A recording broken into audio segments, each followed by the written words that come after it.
Bonjour et bienvenue dans votre nouvelle émission intitulée La rubrique santé. Je suis Jessica, votre nouvelle naturopathe à domicile qui a pour mission de vous donner toutes les clés d'une bonne santé, mais également vous alertera sur les aliments nocifs qui sont cachés dans vos cuisines. Tout de suite, notre thème du jour, le lait, boisson santé ou breuvage toxique.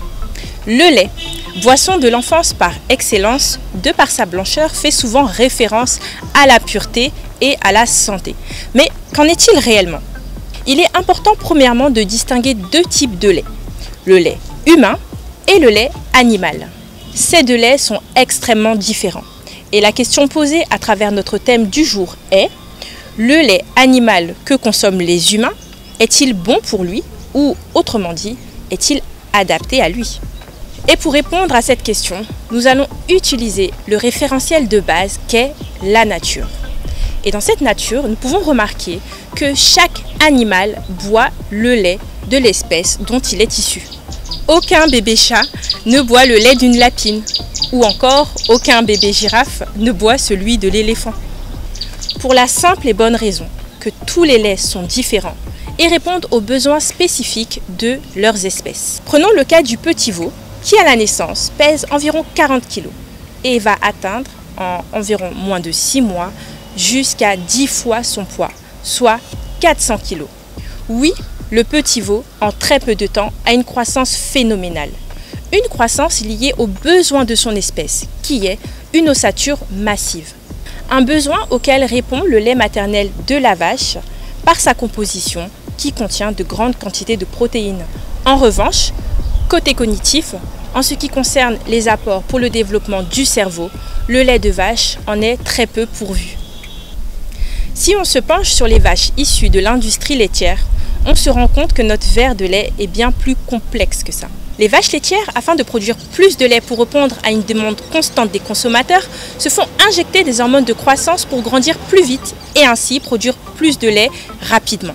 Ensuite, ces dernières se verront injecter des hormones de synthèse, notamment des estrogènes, qui sont des hormones sexuelles féminines, afin de produire du lait en continu, et cela jusqu'à l'abattoir.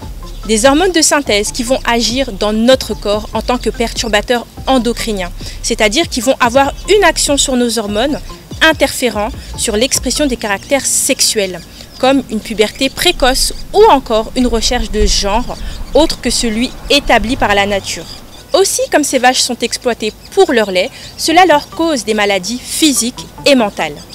Des maladies traitées à coups d'antibiotiques qui se retrouvent dans notre verre de lait et vont causer à leur tour des répercussions comme des allergies ou pire encore des maladies auto-immunes comme des diabètes, des thyroïdites, voire des cancers. La situation se complexifie encore quant à la composition de nos laits africains, essentiellement vendus sous une forme concentrée ou encore en poudre.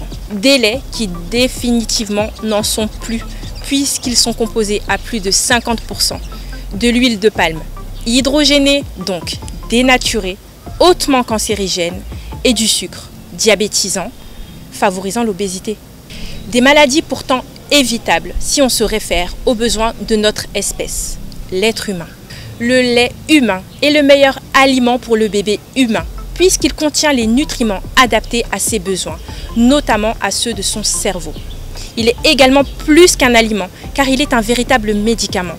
Rempli d'anticorps, il fait office de vaccin naturel pour le nouveau-né en lui créant sa première immunité.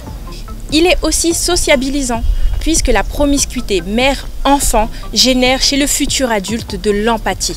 L'allaitement est un pur acte de tendresse puisqu'il va apporter au bébé tout le soutien émotionnel dont il aura besoin pour affronter la vie.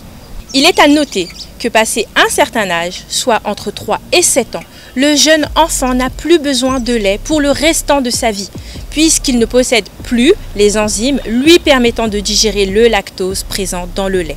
Pour finir, je m'adresse à ceux qui ont terminé leur croissance mais qui ont leurs habitudes. Oui, je parle des bébés adultes que nous sommes encore. Sachez que les laits végétaux tels que le lait d'arachide, de noix de coco, de candy ou encore de ntété sont de véritables bombes nutritionnelles et des réelles alternatives au lait importé. Riches en calcium, fer et protéines, ils peuvent être faits à la maison. Une poignée d'arachide crue et grillé, une pointe de sel et du miel, le tout mixé dans de l'eau et voilà du lait végétal local et bon pour votre santé. Retrouvez-moi tous les lundis, mercredis et samedis sur DRTV HD Pointe-Noire à 20h20 et tous les mercredis de 11h à 18h au restaurant Loving Hut en vous souhaitant une bonne régénération et que ton aliment soit ton seul médicament.